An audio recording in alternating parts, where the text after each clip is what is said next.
step. What can figure it out?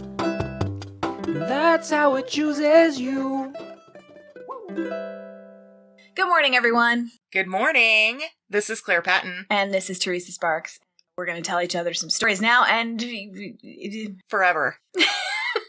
Now and forever. In a loop, a closed loop system that goes on forever. We hope you're all doing well this week. Teresa, what's happening? What's kicking mainly is that I went dancing last night. Ooh. For the first time in 2 years. And that time 2 years ago was the first time in maybe 5 years. Teresa is what us kind of ignorant noobs would call a swing dancer. You would say probably Lindy Hop or Balboa. Yeah. Which is it that you prefer? I prefer Balboa. Yeah, it's more fun for me. I really like dancing Balboa. I love the music. I like the dance. I'm okay at it. That's the package. That's the little, with a little bow on it, Teresa's thing. I have missed doing it. I stopped doing it because of a relationship. We'll say the middle-age line. Look, I've made my choices. But I am very excited to make different ones. So I went dancing last night with some friends, a friend of mine from school and their partner and some of their friends who I didn't expect and didn't know were coming. And, only stayed a couple hours and had maybe 4 or 5 dances in that time. Because it turns out almost everyone there was dancing Lindy Hop and I wanted to dance Balboa. But it was really great. And just being in the room and reintroducing myself to it and getting to dance a few dances was, man, balm for the soul. Oh. I wrote myself a note for the week. Do you want to tell everyone what this says? It says, self-respect, buddy. So that's been my note for the week. Because it's midterms, and it is very likely that I will completely cease any form of self-care during midterms and finals. Yeah. And so I decided that my self-respect required me to have fun, and also required me to do physical things rather than just mental ones. And so I found a way to make both of those things happen at the same time. And I'm very happy about it. That's wonderful.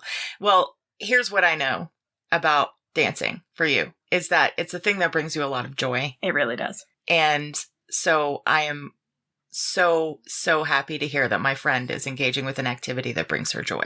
Thank you. It was a fun experience too. I texted every single person, not every single person, but many of the people I used to go dancing with. And I was like, I'm going to go dancing tonight. Do you want to come? And everyone was like, no, we have plans, or we don't really dance very much anymore, or whatever. And I was like, yeah, I get it. That's cool. And one of my friends, she wrote back and she said, how very 2010 of you. And I was like, yep, that's right. Isn't that funny? It's like returning to school or a job where there's the echo. This is familiar. It's the same, but it's totally different people. It's like visiting ghosts or something. Yeah. And when I got there, it was totally different people. The place where we go dancing the business has changed hands something like 3 times since the last time I went dancing. And so they didn't know who I am. Which they don't anyway, because that's a ridiculous way to be in the world. But they'll hear about it on your podcast for sure. You're going to be hearing about this on my podcast. It was, so a fully new room of people, and yet the dances were the same. I had the same kind of dances. I had dances with people who like the dance I like and who were happy to lead it, and we had a couple nice dances, and I danced a couple of relatively nice, chill Lindy Hop dances with people. And then I had the dance with the Lindy Hop lead who thinks he's leading, but is really just like moving his arms around, and was totally shocked when I just did what he told me to do and then acted like I was fucking up. So that was fun. I was like, oh, that still happens. Great. I know this dance. All the same dynamics. Yeah, exactly. Just different players. So it was really fun. Yay. So everybody, let me tell you Teresa's experience of Claire the last few days. I texted her and she didn't immediately text me back, which is unheard of. Don't be nice. It's not I didn't immediately text you back. It's I didn't text you back. You did, eventually. Well, when you texted me again and said, are you okay? And I was like, why would I not be okay? And then I saw the text before where you had said something to me, and I just never saw it. I don't know. It makes me really happy. When I had that, like, the hand reached out and there was no hand to grasp it, right? I was like, All right. I hope she's okay, but let's just give it time. She'll reach out if she needs me. She's a grown-up. She'll get in touch if there's something I can do for her. It'll be fine. Never assume that I'm a grown-up. So when I reached back out, I was like, hello. And I was concerned because I knew that, or the last time we had spoken, I think, step parenting a dog for the week, and you had some other stuff going on. And I was like, well, maybe something terrible has happened, and she's so involved with it, she can't tell me. You had a whole story going on when it was, no, dummy over here just didn't see it. Many possibilities existed in my mind. It was Schrodinger's story, right? And then you're like, oh no, I just got really involved in something I was reading. And I was like, oh my gosh, the best reason not to return a text. I was like, congratulations, that's great. Don't ever feel like you have to get back to me when you're involved in a story. Oh my gosh. Yeah, I had a weird week of obsessions. So I have 2 modes, which is relaxed and obsessive. And it's not extreme, I wouldn't say. As I've said, I've been playing Assassin's Creed Valhalla. And when I play a new video game, usually no matter almost what it is, I get a little obsessed. I was really involved in that this week. And then I obsessed over the story I'm going to tell you this week. I got so into it. I read an entire book for it. And that's what was happening when you texted me. And then that same night, my cousin said, you need to watch the television show Ted Lasso, which is on Apple TV. And everybody's been raving about it. I'm not on the cutting edge of pop culture here by mentioning it. I don't think it's news to a lot of people, but I started watching it and it is incredible. And so I just had this like triple obsession. The week before I had been really anxious. So I went from like anxiety to obsession, which was just bizarre. So I just got sucked into various stories this week, which is really wonderful probably, but it takes a lot of energy. For me to be in that mode where I just fall into something. I'm physically and mentally and spiritually receiving something and it's just tiring. And so it's just been a lot, but I'm doing great, I think. Well, we'll see. We'll see if you're doing great. Hey, everybody. Welcome to the podcast. It Chooses You. I'm Claire Patton. And I am Teresa Sparks. And she and I, that one over there, we talk about things we like and we share it with you. Hey, welcome. Please remember to download, subscribe, and like our episodes. If you're a real fan of the podcast, you can go to patreon.com/itchoosesyou and support us financially and help us keep the podcast ad-free. Thanks so much. Woohoo! We did it. We did it. On this glorious October day, we are going to be discussing, drumroll, I'm giving you practically no introduction except to tell you today I'm going to relate a spy story. Yes. There's plenty of intrigue and misdirection. Intentionally mistaken identities. Yes. This story takes place vaguely in the 80s during the Cold War. In July of 1988, CIA agent Tony Mendez sat across from Jacques Dumas, the CIA chief of Moscow. Dumas opened a red-striped classified file, pulled out a manila envelope containing a series of files with black and white photos attached, and rested his hands on the stack. Tony shivered. He was in the bubble, a plexiglass room on a platform, and inside a larger room. The only way to guarantee the discussion wouldn't be overheard by the KGB, who had ears everywhere here in Moscow. I imagine it a little bit like the room where they imprisoned Magneto in the first X-Men movie. That's exactly what I had in my mind. Thank you. I'm glad that we're on the same page. That's totally my visual.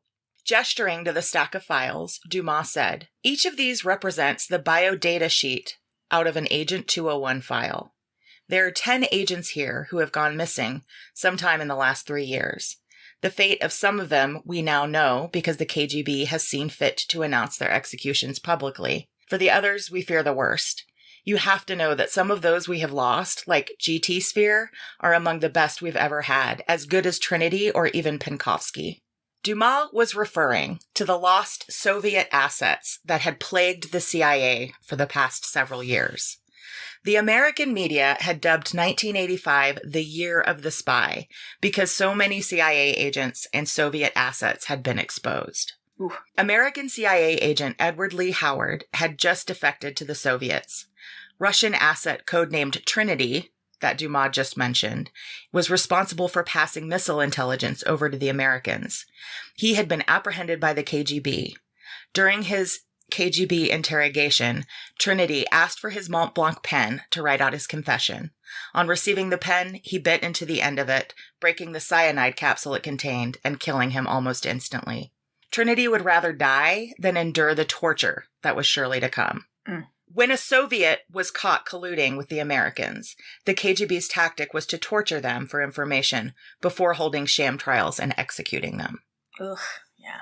Sounds about right. For the past few years, no one at the CIA seemed to be able to figure out how the KGB surveillance kept thwarting them at every turn. CIA agent Antonio Mendez had a theory that their tactics had evolved and the CIA just hadn't been able to catch up. Jacques Dumas slid a file across the large table to Tony. On seeing the black and white identity photo that was attached, Tony gasped. He knew this man. He was Peter Leonov, a KGB agent who had been supplying the CIA with information since the 70s. Shit. That's a long time to be. Since 1988 this was happening? Yeah, it was 20 years. Yeah, my God. Tony knew him as codename Sapphire. The last time Tony had seen him was in Southeast Asia in 1973. By 1974, though, Tony had lost track of Sapphire's case and didn't know what had become of Peter or his wife Laura. Dumas explained to Tony that Peter, now codename Orb, was still working for the CIA. He was now stationed in Moscow, a major in the KGB's Kapell program. Kapell was a device that housed the KGB's encryption data and the key to intercepting their communication. My source for this episode was a bit vague about Kapell. I believe that's intentional. It's the doodad. Right. It's the modern day Enigma device. Exactly. I'm just imagining a box with a few red buttons. Some gears. It looks very steampunk. It looks like it would be on someone's mantle. Yeah, and it's responsible for all wartime communications from that country. Okay. Exactly. Can I just say, I love the fact that the Soviets finally get one like 60 years after everyone else. Like, we've moved on to computers, and they're like, we finally got the gear-based one, you guys. We're doing great. But then when they get it, they do it better than anyone else, right? That's the Russian way, I think. Tony was already familiar with Kapell. His CIA agent colleague and now girlfriend, Jonna Gozer, had been involved with a mission to steal a Kapell device from a KGB outpost in a small village on the Asian subcontinent the year before. Jonna's specialties were disguise, false documentation, and clandestine photography. How do you imagine that people in the CIA date each other? Like, what do you talk about? Because it seems to me to be a very sort of immersive job. If you're a CIA agent, that's your entire situation. It's not like you do that and then you leave at 5 and you come home and you really like swing dancing, right? Like, that's what you do. But presumably there are limits to what you can discuss, even with your partner, right? And so what do they talk about? Tony and Jonna did work on a lot of the same cases. Okay. So it seems like their communication is and has been pretty open. What I do know is that this kind of work tends to attract similar personalities. So obsessive personalities, perfectionists. So I would imagine that at least having those personality traits in common and that common work, they probably found ways to engage with one another that were satisfying, you know? I'm just imagining how I can't remember secrets I'm not supposed to tell one person that another person. I'm just like, I just don't ever say anything because I can't remember what I'm allowed to say. Yeah. I'm just imagining their brains being like very complicated mazes of areas that light up when they're talking to someone about all the things they're allowed to talk about with that person. Who knows? It could be easier because if your spouse isn't in the agency, you can't share anything, right? At least they were able to share some things with each other. So as I said, her specialties were disguise, false documentation, and clandestine photography. The mission to steal the Kapell machine was successful, but it didn't smell right. Jonna had been given inadequate information for the operation and didn't have all the tools she needed to get the job done.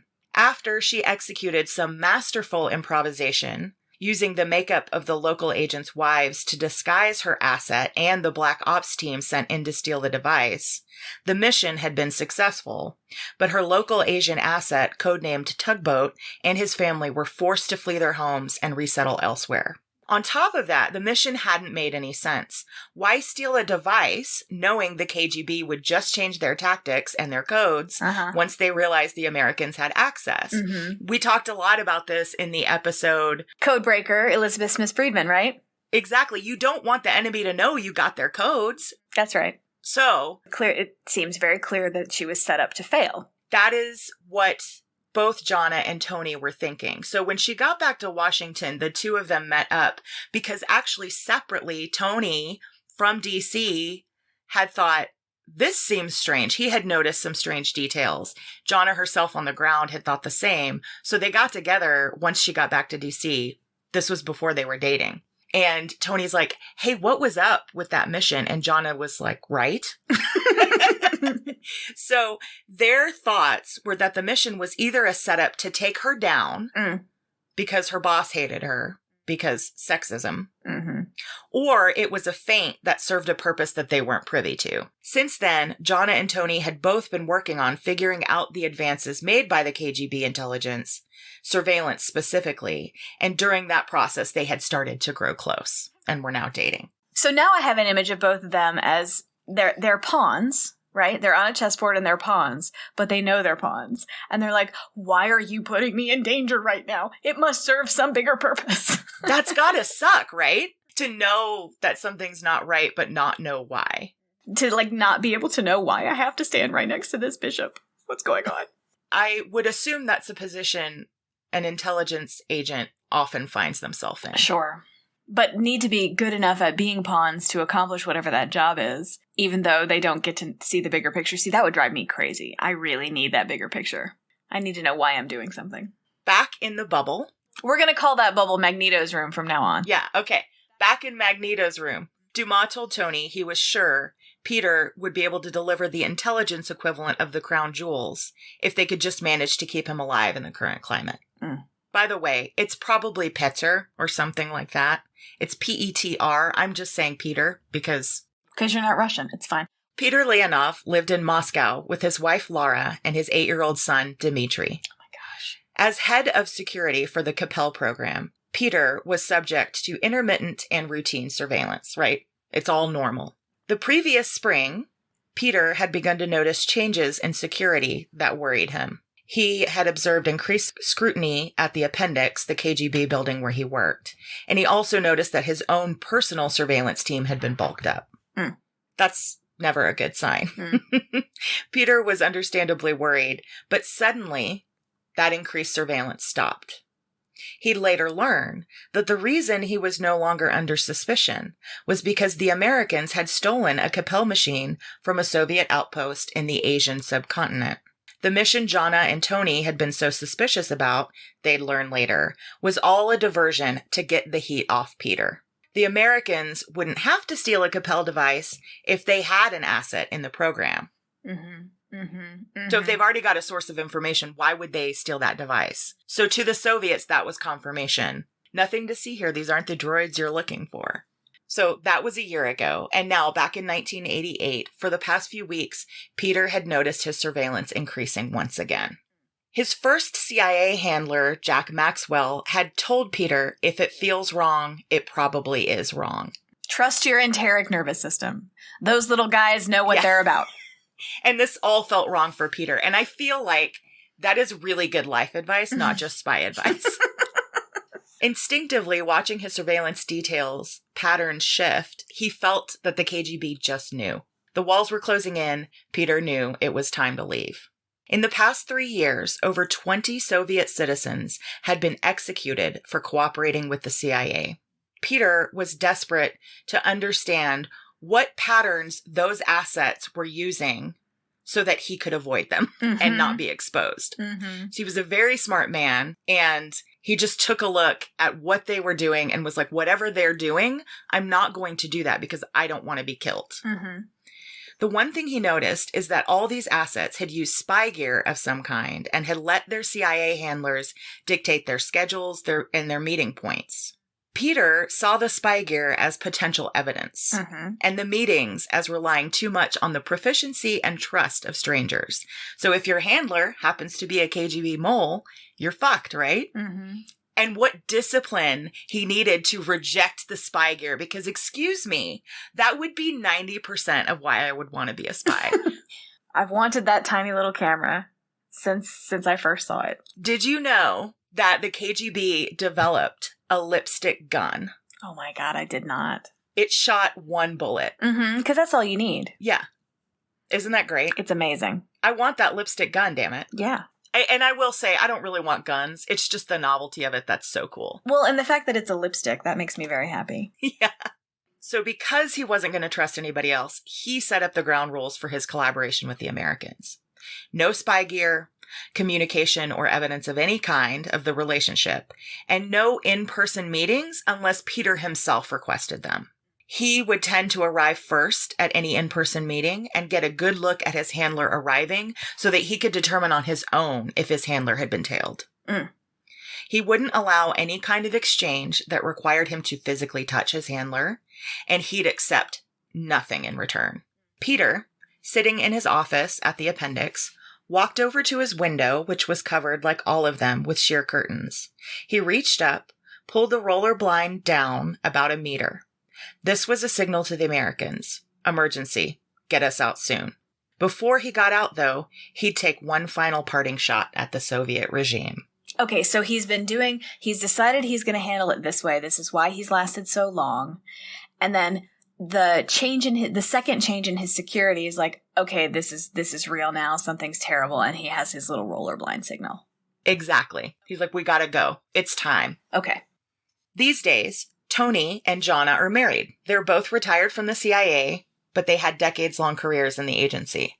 They're writers, artists, and lecturers who live on a farm in Maryland. I mean, their book on the CIA's work during the last decade of the Cold War, Spy Dust, is my source for this episode. Spy Dust. Our listeners might know Tony Mendez as the CIA agent Ben Affleck played in the movie Argo. Ah, there we go. That's him.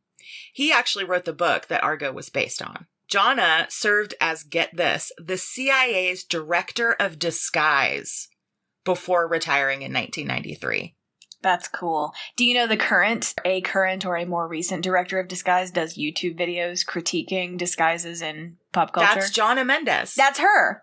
Oh, okay. Jonna's made several videos with Wired critiquing disguises in movies and talking a lot about disguise tactics, and they're super cool. That's Jonna. That's super cool. Yeah, she did one where she's like, yeah, she still looks exactly the same. This is a very bad disguise. Yeah. And then she did one, I can't remember who it was.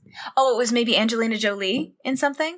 Like she went into a train station bathroom and came out and looked like a completely different person. Like took out colored contacts and put a hat on and changed her posture. She's like, I would never know. I highly recommend those videos. We'll put them on our Patreon. So back to 1988. Tony had to get Peter and his family out. They had lost too many Soviet informants already, and this one felt personal since he had such a long history with the Leonovs. There was one problem. The KGB surveillance tactics were an unknown, and CIA agents were trained to avoid the unknown at all costs. Tony had spent a good amount of time in Moscow observing KGB and talking to Zephyr agents. Zephyr agents were high-level CIA agents specially trained to operate in Soviet territory. He was like, if I'm going to figure this out, I have to get info on the ground. Through his research, Tony was able to develop some solid theories about how KGB surveillance was operating. So he's doing this, he's trying to figure this out because they're trying to figure out how to get the Leonovs out. And they can't do that unless they understand how KGB is using surveillance on them. Exactly. And it was a bigger issue. It was, why do we keep losing all these assets? It would be assets going to a meeting place and sure they weren't tailed, and they were tailed, that sort of thing. So there had been rumors for some time about something the Americans were calling spy dust. We'd later learn this was a compound called nitrophenyl pentadienyl. It was a dust that theoretically could be sprinkled anywhere, on steering wheels, doors, even doormats. The dust would adhere to the body or clothing of a target and could later be traced through special lighting. It worked a little bit like luminol. Using dust like this, the KGB could theoretically track a target from afar, using special lights on a bridge, on a tower, or even mounted on aircrafts to follow someone's movements throughout any given city. Cool. It turns out this shit existed. That's cool. Or they could also use the dust to suss out if someone had been where they shouldn't have been. Mm-hmm. You put some of that nitrophenyl pentadienyl on the doorknob of the Kremlin. Yep, because absolutely. It would be a kitchen door, though, right? Because they're a little more subtle than that. You put it on the kitchen door of the Kremlin. It wouldn't be the Kremlin's main entrance. Right. Which is inside one of those domes, right? You have to actually knock on the lid and the whole lid opens up and that's how you get in. Tony thought that the Soviets were indeed using spy dust, but he couldn't be absolutely sure. This sounds like the kind of thing that the first time somebody suggested it, everyone else in the meeting kind of looked at them like they finally broken, you know? Yeah. Oh, he needs a vacation, you guys. Tony also thought that the KGB was employing a complex system for on-the-ground surveillance of targets. He theorized that in addition to an obvious team surveilling any subject, the team that the Americans came to call the Watchers, there were one or possibly even two other surveillance teams that would never be seen by the target. Tony took to calling them ghost teams. So you have the guys you can see, and, incidentally, the guys you can control.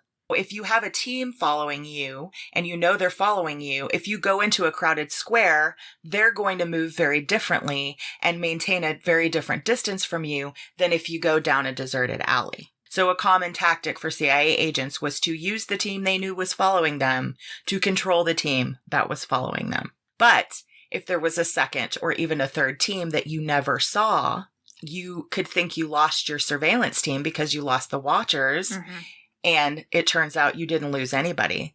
They've got their eye on you. I'm just going to say again, this is why I hate chess. Yeah. I do not think this way. Obviously, having a ghost team that a target didn't know about would fool the target into a sense of complacency, allowing them to get sloppy or, as I said, be led to believe they weren't being tailed when they were. This, Tony thought, was how the KGB had been outsmarting the CIA at almost every turn, exposing both assets and agents. But he needed to prove his theory. Tony had to be sure. So in November of 1988, Jonna and another agent named John Winslow headed to Havana. And using cover as government bureaucrats, they were able to slip into Cuba. Of course, they knew they'd be surveilled from the moment they set foot on Cuban soil. They were counting on it. It was well known that the KGB trained agents of the DGI, the Cuban intelligence agency. They figured that the DGI would be using some, if not all, the same tactics in Cuba that the KGB was using in Moscow. This gave them the opportunity to further observe those tactics and test them out in an environment that was slightly lower stakes. Yes, they went to the B team. They're like, okay, we're never going to see how the Olympians are doing this. We need to find the farm team that's practicing and figure it out watching them. Yep. I love it. Jonna clocked a man with a video camera taping her right as she exited immigration at the Havana airport. Bush League. Check. They were being watched. Yeah. For about 2 weeks, John and Jonna toured in and around Havana. John and Jonna. It's very sweet.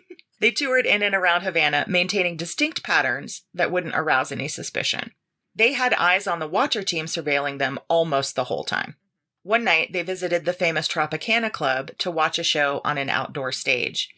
And there's a detail that Jonna gives here that I really like, which is there's an outdoor stage, there's musicians and dancers, but then there are these huge trees with platforms where there are more dancers in the trees. Oh, that's great. And you know they're dressed like birds, too. Yeah. That's wonderful. I like that a lot. Nothing to do with the story, but I love it. When you and I go to Havana, we're going there. That's right. So at the Tropicana, Jonna went inside the club and, quote-unquote, got lost on her way to the bathroom. In her wanderings, she was able to confirm the surveillance team was posted at all entrances and exits of the building. Surveillance had not come inside the club. Whatever they were going to do to get Peter and Laura out of Moscow, it had to take place indoors. After getting comfortable with the surveillance patterns, Jonna and John, it just makes me giggle every time, decided that it was time to try and lure out the ghost surveillance team. To confirm its existence. They had to see it. The plan was for Jonna and John to separate, then, Jonna being a woman and likely underestimated by her surveillance team, she was to lose them and see if she could get the ghost team to make an appearance. Jonna and Tony share some of the tenets of their operations throughout the years, and one is, don't piss off the surveillance team. If the surveillance team thinks you're messing with them, they'll crack down, watch you even closer, arrest you, and you don't want that. Another rule is that you always want the team tracking you to think it was their fault they lost you. Mm-hmm. Make them believe that they lost you, that they made a mistake, not that you lost them. Make them believe there's going to be an upbraiding in a meeting on Monday. Exactly. Jonna and other CIA agents were well trained in this kind of counter-surveillance. Jonna was able to successfully evade her DJI Watcher team. She parked herself in an empty square, sitting on a bench. Then she waited. 5 minutes later, she noticed some movement in her peripheral vision. She turned her head slightly and saw a young man, barefoot, riding a bicycle, wearing khaki shorts and a t-shirt. In the book, she calls this as close as you can get to a Havana uniform, because everybody wore khaki shorts and a t-shirt. These were clothes used to blend in. Jonna opened her tourist map and appeared to be studying it. The young man cut through the plaza on a diagonal, riding slowly. He passed Jonna, who had to remind herself to breathe. Mm-hmm. Once he passed her, Jonna heard a loud clatter. She looked up to see a walkie-talkie-like device lying broken on the concrete. Man. The young man leapt off his bike, dropping it, and scrambling after the pieces of the radio. He quickly stuffed everything into his shirt, jumped back on his bike, and rode off. This is why we study the B team. Mm-hmm. Because you like dropping a walkie-talkie on cobblestone. Come on, man. They got lucky. That's once, she thought to herself. The adage goes, once is an accident, twice is a coincidence, and 3 times is an enemy action. In the next few days, Jonna and John were able to draw the ghost surveillance team out twice more, confirming it was an enemy action. Nice. They had the info they needed to proceed with the plan to extract Laura and Peter. That's awesome. My favorite is just imagining, like, because it's a really great story, but then there are also meetings after. I mean, this is the thing. Like, what was it, Calvin and Hobbes? He's like, the real superheroes are the people who sit on local committees deciding who's going to be on the school board or whatever. But you don't have movies about that because committee work is boring. And so these people go out in the field and they do all this exciting stuff, and then they got to write the freaking report and deliver it next Tuesday. Like, well, and one of the things that Jonna says in one of the Wired videos is that a lot of times the movies get it wrong because they're trying to tell a good story. I remember, for example, she said, there's no box of passports. Because guess what, everybody? Making passports, forging those documents is really hard. And those assets of those passports are freaking rare. And again, now I realize she says that as someone whose specialty was forging documents. What we like to see in a film is improvisation. We like to see the spy or the hero in a difficult situation they hadn't planned for, right? Because we trust that they were well trained and that they're competent. And so then he puts the magazine in the toaster in the house in Germany, and yes, exactly. What I realized reading this book is that no one wants to watch the planning. Yeah, right. Why not, you guys? Why not? You don't want to watch the committee meeting? So there was so much planning and research and practice that went into this operation. I'm not telling you about that part. I'm just telling you what happened because I know it's a better story. One Sunday in March of 1989, so we've jumped forward, Peter and his family arrived home from a trip out to the country to visit his parents. They pulled into their reserved parking spot outside their apartment building in Moscow. Both Peter and Laura noticed KGB surveillance vehicles tailing them on both legs of their journey. Laura grabbed the jars of pickled turnips and beets that Peter's mother had sent home with them. Dmitri, their son, carried his favorite toy in his arms. Before he went inside, Peter reached into the backseat of his gray car, pulling out a shopping bag and a red book about Soviet Olympians that they had gotten for Dmitri the previous year. He placed the book on the ledge of his car's rear window, a signal. He locked the car and went inside. The next night, as Peter headed home from work, he passed a gas station, where he looked for and saw a black car with diplomatic plates waiting to fill up. The car was driven by Jacques Dumas, chief of the CIA in Moscow, another passive signal. That night, Peter and Laura went for a walk. Peter told her the CIA had received his signal. The exfiltration was a go. He let her know that presumably by tapping it out in Morse code on her palm. That's right. She was actually way better than Peter at picking out surveillance teams. I believe that, yes. Pattern recognition machines, are we? Peter warned Laura to make sure to adhere to her normal patterns so as not to arouse any suspicions. They would be leaving everything behind. No keepsakes, no family photos, no goodbyes. Oh, their son is 9? 8, 9 at this point. Oh, that's rough. At the same time, Jonna and Tony were flying to Moscow under aliases as American tourists. They knew, as Americans, even American tourists, they'd be under surveillance for their entire stay in Moscow. Mm. The resources. I know, right? That's a very intense commitment right there. Okay, this is the cinematic part where we zoom out and then zoom in. Okay. Ready? Moscow has a population of 12 million people. It's a good place to get lost. The Kremlin has a lot of secrets. There are believed to be up to 15 stories of tunnels underneath the Kremlin. Ivan the Terrible constructed a treasure room under it that no one has ever been able to locate. Ah. The story goes that he had a crew dig the tunnels for him and then entombed them there so no one would know its location. Mm-hmm. That's a very common tactic from warlords and dictators. Yeah. You kill the architect always. See, the Terrible. Yeah. You don't get the moniker the Terrible unless you're terrible at least 70% of the time, I figure. He's a C+. He's a C+. He gets it. He can be terrible. Over the years, as Moscow was modernized, the tunnels expanded for sewer systems and subways, creating an intricate network below the entire city that even expanded beyond its borders. Have you seen these videos of people pouring molten aluminum into ant hills, underground ant hills? No. The problem is I think they don't make sure the ants are gone. So it's basically ant genocide. It's not great. But they pour it in and then they dig around it and pull it out. And so one day soon a god is going to pour molten aluminum.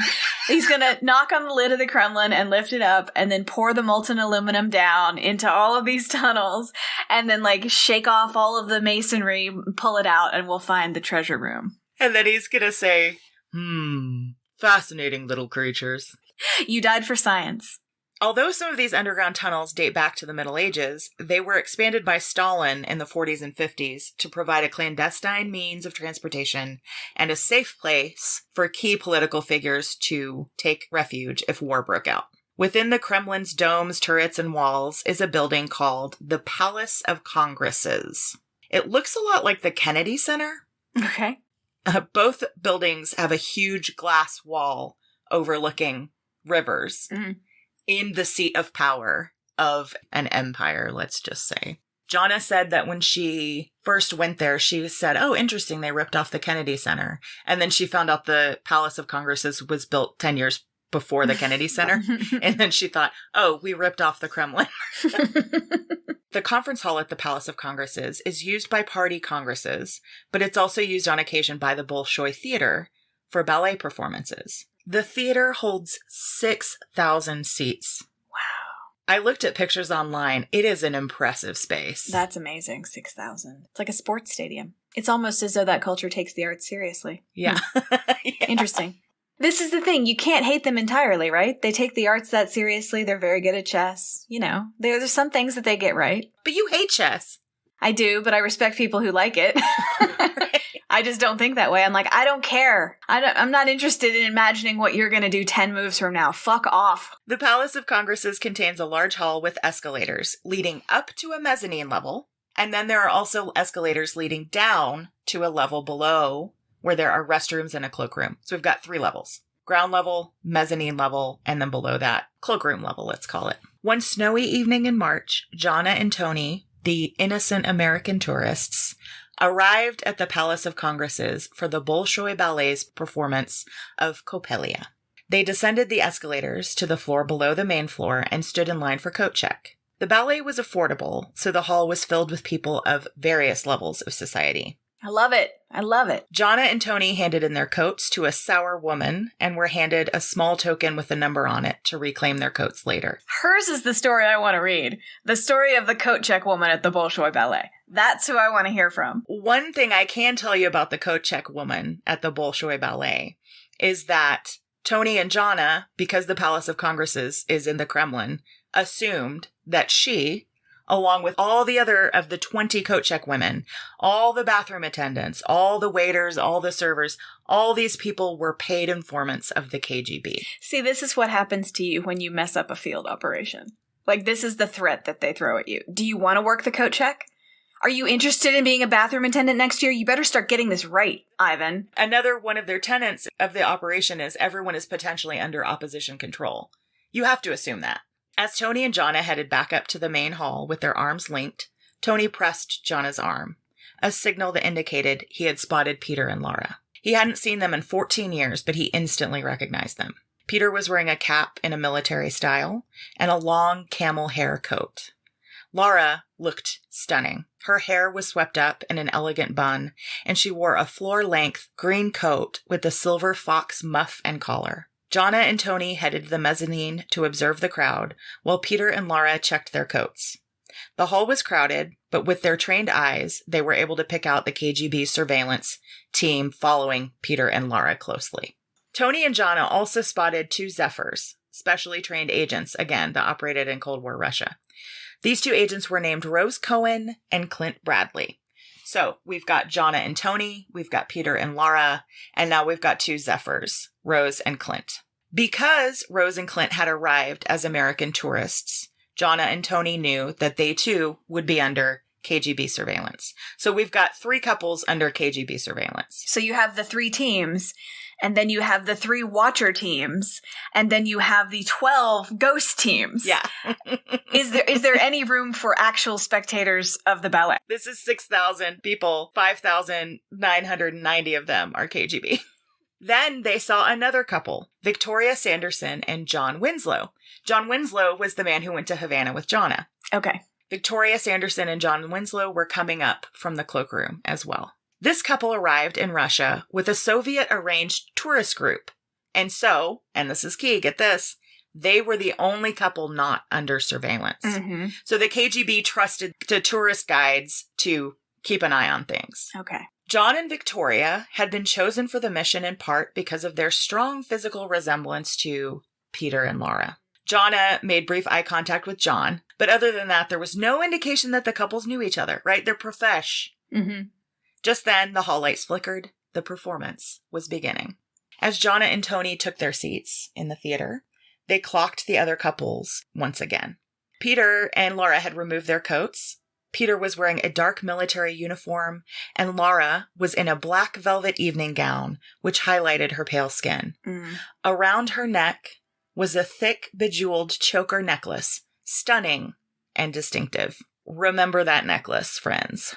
Jonna, Tony, and their other agents had rehearsed this particular scenario at a similar theater in D.C. during public performances to perfect their execution. But this was the real deal, and obviously the stakes could not be higher. I love the idea that of course they rehearsed it. Of course. I also just love the idea of, like, have I been a patron at some kind of theater event where something CIA-related was being rehearsed and I didn't know? Not in Boulder. Well, I like that it's so explicitly theater. It's theater with lives at stake. Of course you rehearse. Again, meticulous planning that no one wants to hear about. All the planners of this operation spent many sleepless nights, and all we want to hear about is where that necklace ends up. I should note here that because all of these agents were traveling under aliases, they didn't have official connections to rely on should any of this go south. So their personal risk was high. Jonna and Tony knew, though, that the risks were much higher for Peter and Laura. Sure. If they weren't successfully extracted, they would be arrested and Peter would surely face a long period of torture before his execution. And that's the thing in these cases. I want to stress this. The assets, the Soviets, were the ones risking their lives in most cases. In a lot of these cases where CIA agents were exposed in Russia, the American agents that were caught may have faced imprisonment, but they were eventually usually let go. Mm. Their deep cover would be blown, which meant that they'd be relegated to a desk job at the CIA. They'd have to work the coat check at the Kennedy Center. They would have to work the coat check, yes. But obviously that's not the same as putting your life and the life of your family on the line. These people are career, it's not like you join the KGB when you're 50. Like, you start young and you move up, right? Yeah. And so at a certain point, they're like, hey guys, am I crazy? Does this suck? This whole thing sucks, right? This is insane. Oh, okay. Yeah, no, it's totally insane. Okay, what do I do about it? Exactly. And my understanding is that a large part of Peter's motivation was his son, Dmitri. Mm-hmm. When he was in Southeast Asia, he had a taste of a little more freedom. The leash was a bit looser. Mm. And he realized that he could provide his son with a different kind of life. One that does not involve daily surveillance, for example. As the night went on, Tony was observing the movements of Peter and Laura's surveillance team. And being an expert, he was like, oh, they're going to arrest this motherfucker, like, tonight. Okay. He was like, this is going down. The Palace of Congresses was located very near the Kremlin's communication center, where all Soviet, including KGB, communication could be accessed. At the same time, our agents were all watching the Bolshoi Ballet's performance. A shadowy figure in a frog suit was making his way through the tunnels and sewers underneath the Kremlin. Oh my God. I will be calling him the Frogman. I'm sure he has a name. It was probably an alias in the book, so we're just going to call him the Frogman. The Frogman. In the theater, the lights came up for intermission, and the crowds pushed their way out of the main hall. I don't want to be rude, but Jonna and Tony in the book are very clear that Russians love to push and shove. So they said, like, don't imagine some kind of orderly exit from the theater, right? One of the biggest draws for the ballet was the banquet that would be served at intermission.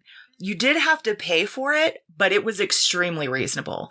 And they served things like champagne and caviar and blinis.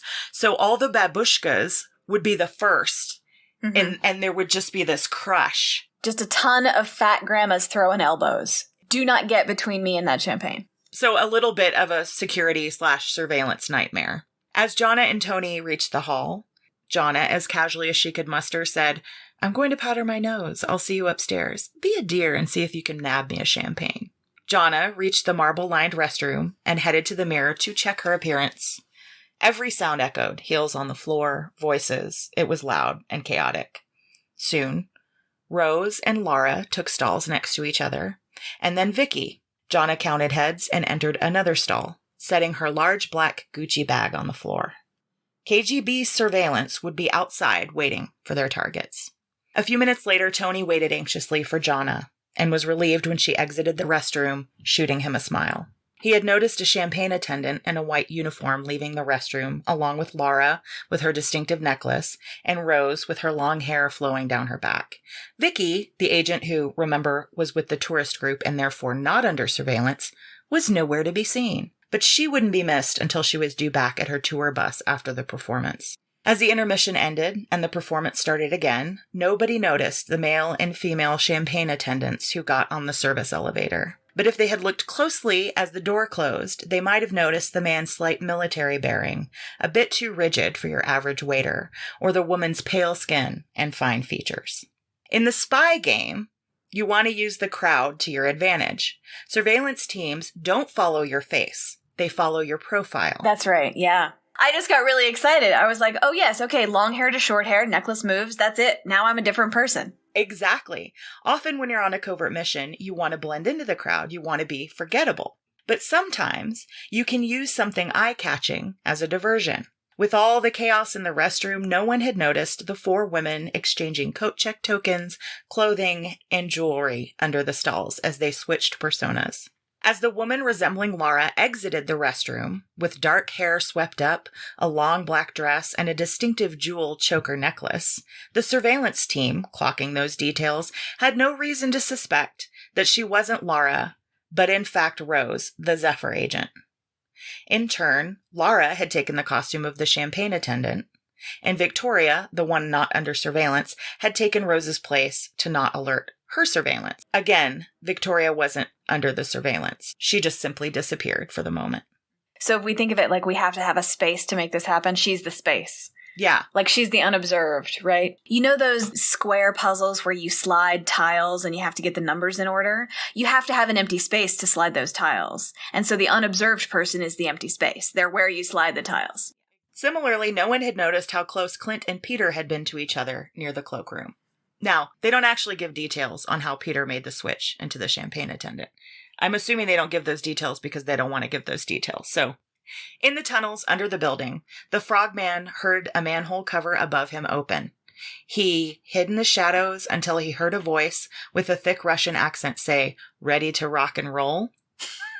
Emerging from the shadows and handing the figure night vision goggles, the frogman responded, "Ready as I'll ever be. I have the jukebox right here." This is a very stereotypically American code. This seems like an American code written by Russians. Yep.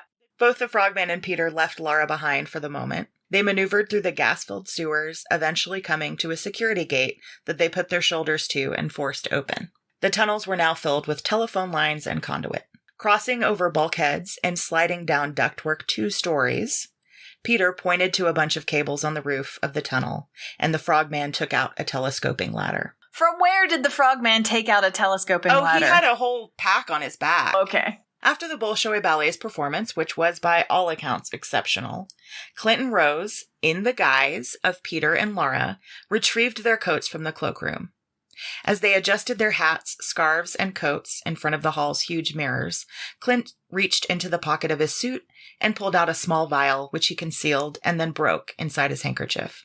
He then reached over, cleaning off Rose's and his own shoes with the handkerchief, just cleaning off dirt.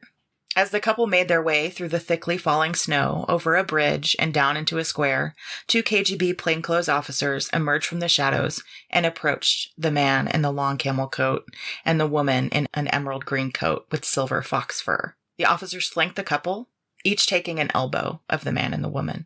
The KGB agents started leading the couple toward an idling black car at the curb. The man, Clint, turned to the KGB officers and in fluent Russian said, "To whom do we owe this honor, comrade?" He then presented the man with his diplomatic ID. The shocked officers took in the couple under the streetlights. Looking closely at their faces, they realized this was clearly not Peter and Laura. Looking closely at their faces, they saw a long future for themselves as the coat check people at the very ballet they had just exited. The KGB agents suspected if they had checked the couple's shoes, they'd find the secret marking dust. But they weren't under orders to arrest Americans with diplomatic status, so they had to let Clint and Rose go. Clearly they had made a mistake losing Peter and Laura somewhere between the Bolshoi Ballet and here, perhaps on the crowded bridge they had passed over. Clint and Rose rendezvoused with Vicky and John later and toasted their success. In the coming days, with no news reported in the papers, the agents were all able to successfully leave Russia. The night of the ballet, Peter and the Frogman were able to successfully implant a listening device, reverse-engineered from Peter's expertise with the Capel project, that intercepted all KGB communication before it was encrypted. Oh, so when they were in the telecommunications tunnels, they basically stuck a thing on it, and now we know everything. Exactly. Okay, great. And it was before anything was encrypted, so they didn't even need codes. After this mission, Peter and the Frogman continued down the tunnels, rendezvousing with Laura once again near a sewer entrance. Peter and Laura exited the tunnels, meeting a trusted friend near the Moscow Zoo, where they collected their son Dmitri. The 3 of them disappeared into the snowy night. Over the next 2 years, Jonna and Tony worried for Peter and Laura. For a long time, they weren't able to get any information on what had happened to the couple, or if they had gotten out. Eventually, they heard that Peter and Laura didn't make it out. They had been captured and executed by the KGB.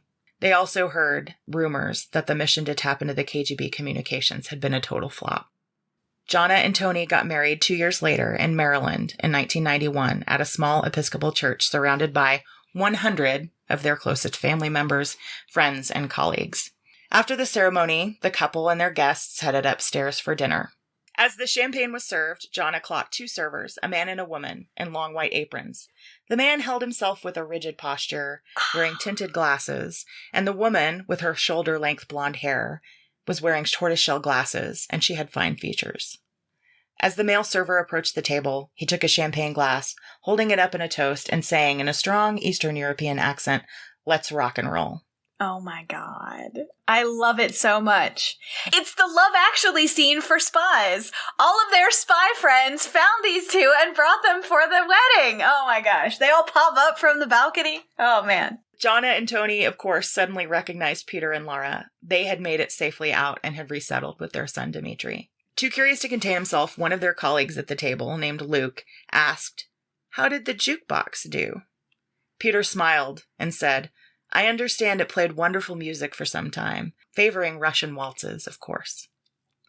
And that's the story of Jonna and Tony Mendez, Peter and Laura Leonov, and the elaborate spy shell game they pulled off in Cold War Russia. That's really great. I love that so much. I was so sad when I thought that they had not made it after all. Again, think of all the planning that went into that moment. Someone else at the CIA is like, you know what would be great for their wedding? You know what would be awesome, you guys? Let's do it. Again, my source for this episode is the book Spy Dust by Antonio and Jonna Mendez. Nice. Jonna made a couple of really cool videos, as I said, with Wired about the world of spies. If you'd like to get links to those videos, visit our Patreon page at patreon.com/itchoosesyou, and we will post them there for you. Thank you so much, Claire. Oh my God. Everyone, thank you so much for listening this week. Have a good one, and we will see you next time. Bye. Bye-bye. Testing. Great. Thank you for listening to It Chooses You. Your hosts are Teresa Sparks and Claire Patton. Our theme song is by Bobby Dart. If you'd like to get in touch with us, drop us an email at itchoosesyoupodcast@gmail.com.